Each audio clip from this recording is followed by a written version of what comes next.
कॅपकटमध्ये photo add करून घ्यायचा. त्यानंतर लास्टचा भाग डिलीट करायचा आणि त्यानंतर रेशोचे ऑप्शन सिलेक्ट करून 9.16 हा रेशो घेऊन घ्यायचा.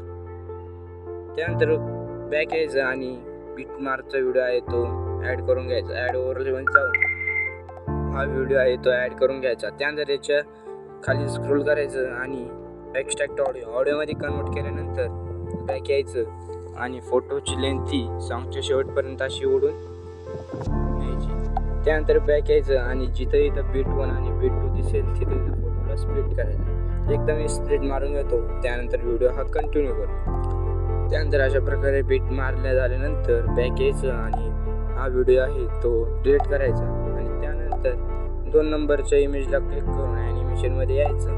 ॲनिमेशनमध्ये आल्यावर थोडं लोड घेईल, खाली स्क्रोल करायचं आणि इथं दिसेल तुम्हाला एक फ्लिप बुक हा इफेक्ट अप्लाय करून टाकायचा. त्यानंतर त्याच्या पुढच्या इमेजला क्लिक करून ॲनिमेशनमध्ये यायचं आणि कॉम्बोमध्ये आल्यावर खाली स्क्रोल करायचं आणि इथं दिसेल तुम्हाला एक 3D कार्ड 5 हा इफेक्ट अप्लाय करायचा आणि त्यानंतर त्याचा झूम करून असं बारीक करायचं थोडं. त्यानंतर त्याच्या पुढच्या इमेजला क्लिक करून ॲनिमेशनमध्ये यायचं आणि त्या कॉम्बोमध्येच खाली स्क्रोल करायचं. इथं दिसेल तुम्हाला 3D कार्ड 3 हा इफेक्ट इथं अप्लाय करायचा. त्यानंतर त्याच्या पुढच्या इमेजला क्लिक करून ॲनिमेशनमध्ये यायचं. ॲनिमेशनमध्ये आल्यावर इथं दिसेल तुम्हाला एक डिस्ट्रॉय लेफ्ट हा इफेक्ट अप्लाय करायचा. त्यानंतर त्याच्या पुढच्या इमेजला क्लिक करून ॲनिमेशनमध्ये यायचं आणि ॲनिमेशनमध्ये आल्यावर डायनॅमिक हा इफेक्ट अप्लाय करायचा. त्यानंतर त्याच्या पुढच्या इमेजला क्लिक करून ॲनिमेशनमध्ये यायचं. ॲनिमेशनमध्ये आल्यावर खाली स्क्रोल करायचं. इथे दिसेल तुम्हाला सेव हा इफेक्ट अप्लाय करायचा. त्यानंतर त्याच्या पुढच्या इमेजला क्लिक करून ॲनिमेशनमध्ये यायचं आणि इथे दिसेल तुम्हाला पेंडुलम 1 हा इफेक्ट अप्लाय करायचा. त्यानंतर पुढच्या इमेजला पेंडुलम 2 हा इफेक्ट अप्लाय करायचा. त्यानंतर त्याच्या पुढच्या इमेजला क्लिक करून ॲनिमेशनमध्ये यायचं. ॲनिमेशनमध्ये आल्यावर खाली स्क्रोल करायचं. इथं दिसेल तुम्हाला वेगळा हा इफेक्ट अप्लाय करायचा. त्यानंतर त्याच्या पुढच्या इमेजला क्लिक करून ॲनिमेशनमध्ये यायचं. खाली स्क्रोल केल्यावर इथं दिसेल तुम्हाला स्लाइड आणि हा इफेक्ट अप्लाय करायचा. त्यानंतर पुढच्या इमेजला क्लिक करून ॲनिमेशनमध्ये यायचं परत आणि इथं दिसेल तुम्हाला खाली डिस्ट्रॉय हा इफेक्ट अप्लाय करायचा. पुढच्या इमेजला क्लिक करून ॲनिमेशनमध्ये यायचं. खाली स्क्रोल करायचं. इथं दिसेल तुम्हाला परत स्ट्रेट आणि स्लाइड हा इफेक्ट अप्लाय करायचा.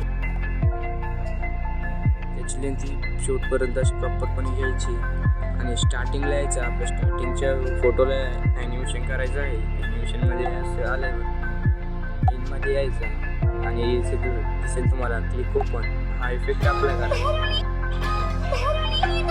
बॅक यायचं.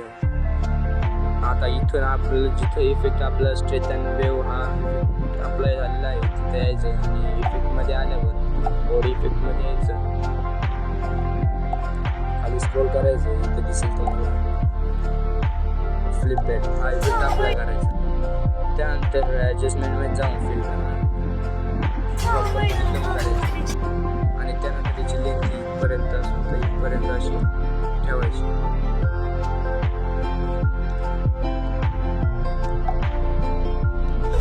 त्यानंतर आणि त्याच्या पुढच्या जायचं आणि बॉडी इफेक्टमध्ये जाऊन खाली स्क्रोल करायचं. इथे दिसेल तुम्हाला बटरफ्लाय विंग्स हा इफेक्ट अप्लाय करायचा.